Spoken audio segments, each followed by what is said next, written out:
Hello everybody and welcome to my channel, The Real Super Sam. Today is another comic book review and I hope you enjoy.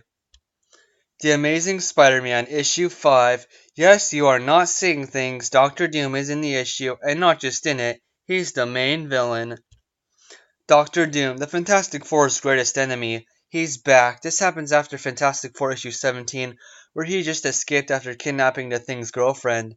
I reviewed every Dr. Doom issue he's appeared in before this one, so if you want all the context, you can go check those out.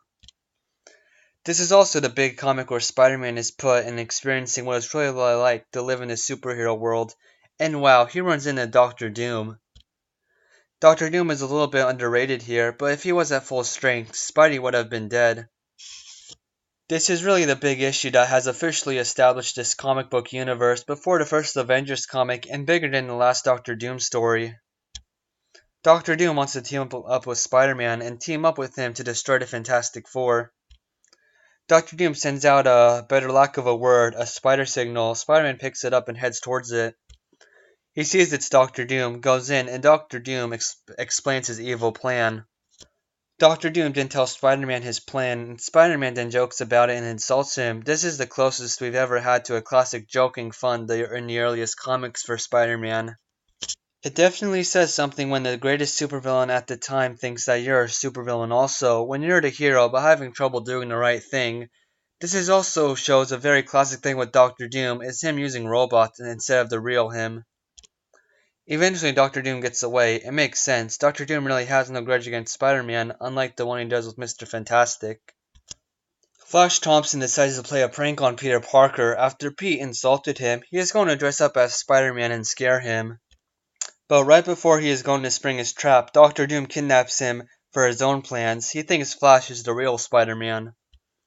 This exact same thing happened in the 1990 TV show.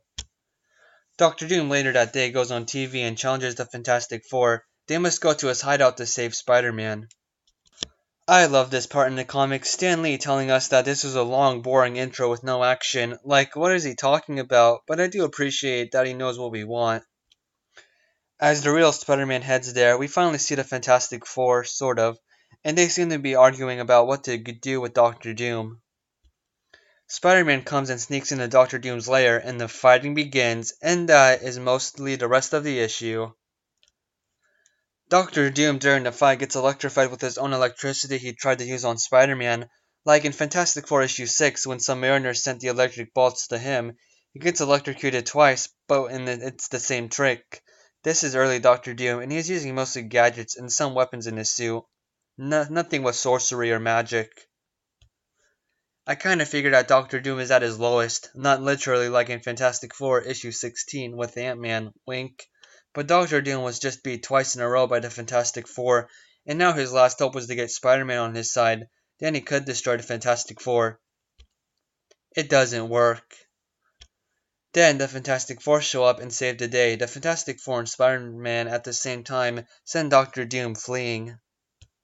After that, Spider-Man leaves also to go back to his Aunt May. We now go and focus on the superhero team, the Fantastic Four. They find Flash Thompson dressed as Spider-Man. But they figure that Flash Thompson isn't the real Spider-Man, but Mr. Fantastic figures that the real Spider-Man was here. The Fantastic Four were only in this issue for 2 or 3 panels. At the end, Flash Thompson plays the whole situation off at school as being a hero and not afraid of Doctor Doom, instead of being embarrassed of playing a dumb joke. I like Peter's response at the end to all this happening. Betty Brant is in this issue, and here's where the relationship really starts. Peter finds Betty attractive, and Betty seems to really like him. This Doctor Doom is really cheesy. The lines of dialogue between he and Spider-Man here are between each other are golden. Spider-Man handled the Fantastic Four pretty well in issue 1. I'm just saying, maybe Doctor Doom isn't that crazy to say that Spider-Man could beat him. Also, this is the second time a villain uses a spider to contact Spider-Man, and I think it's one of the last.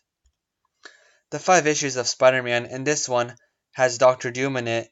Nowadays, or even back then, Doctor Doom could have easily been classified as a Spider-Man rogue here, and not just a Fantastic Four villain. And this is the first time Spider-Man uses his web balls. Spider-Man is also a bit more of a hero here and much better with using his power. A 10 out of 10. What can we do? These issues are just too good. And maybe because it's me, and it has a cameo from the Fantastic Four. I had a lot more images and just had one panel than two. I think it worked better, that this was a standout review. If you didn't like Doctor Doom here, don't worry, he gets better in future interactions with Spider-Man. Please leave a comment and subscribe, and have a good day. Disorder and confusion everywhere. No one seems to care. Well, I do. Hey, who's in charge here? It's jungle out there. Poison in the very air.